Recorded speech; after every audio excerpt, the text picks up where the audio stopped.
Well, good afternoon, everybody. It is no secret that there hasn't been an abundance of partisanship in Washington this year. And that's why what happened on Saturday was such a big deal. Nearly the entire Senate, including almost all of the Republicans, voted to prevent 160 million working Americans from receiving a tax increase on January 1st. Nearly the entire Senate voted to make sure that nearly 2.5 million Americans who are out there looking for a job don't lose their unemployment insurance in the first 2 months of next year. And just about everybody, Democrats and Republicans, committed to making sure that early next year we find a way to extend the payroll tax cut and unemployment insurance through the end of 2012. But now, even though Republicans and Democrats in the Senate were willing to compromise for the good of the country, a faction of Republicans in the House are refusing to even vote on the Senate bill, a bill that cuts taxes for 160 million Americans. And because of their refusal to cooperate, all those Americans could face a tax hike in just 11 days. And millions of Americans who are out there looking for work could find their unemployment insurance expired. Now, let's be clear. Right now, the bipartisan compromise that was reached on Saturday is the only viable way to prevent a tax hike on January 1st. It's the only one. All of the leaders in Congress, Democrats and Republicans, say they are committed to making sure we extend the payroll tax cut and unemployment insurance for the entire year. And by the way, this is something I called for months ago. The issue is that the Republican and Democratic leaders of the Senate worked on a one-year deal, made good progress, but determined that they needed more time to reach an agreement.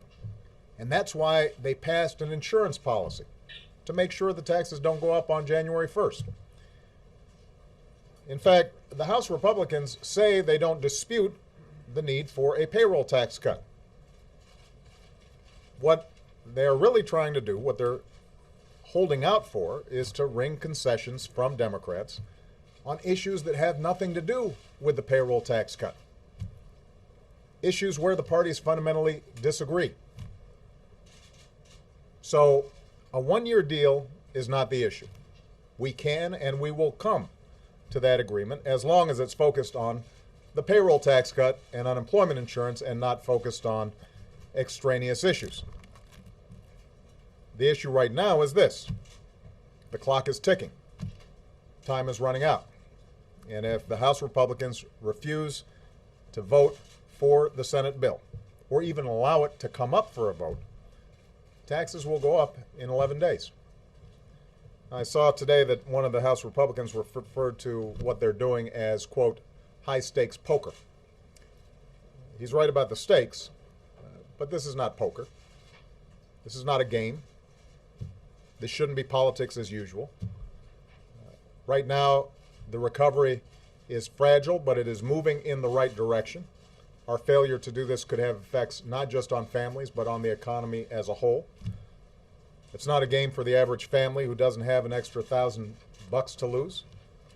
It's not a game for somebody who's out there looking for work right now and might lose his house if unemployment insurance doesn't come through. This is not a game for the millions of Americans who will take a hit when the entire economy grows more slowly because these proposals aren't extended.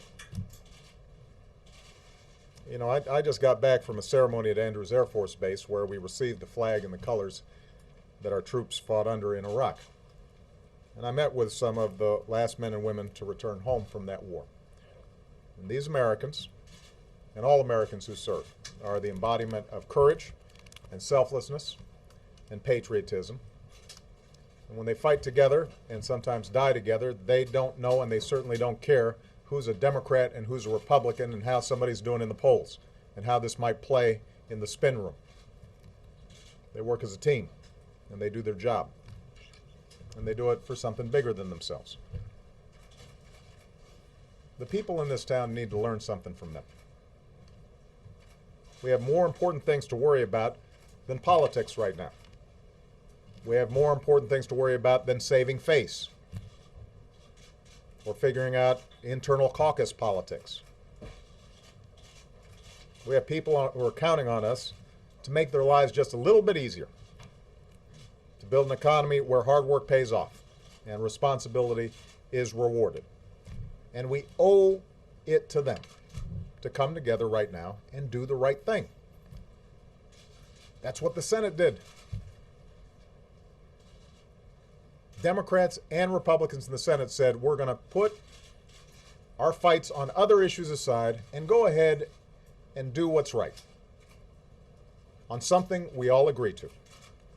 Let's go ahead and do it. We'll have time later for the politics. We'll have time later to have fights around a whole bunch of other issues. Right now, though, we know this is good for the economy, and they went ahead and did the right thing. I need the Speaker and House Republicans to do the same. Put politics aside. Put aside issues where there are fundamental disagreements and come together on something we agree on. And let's not play brinksmanship.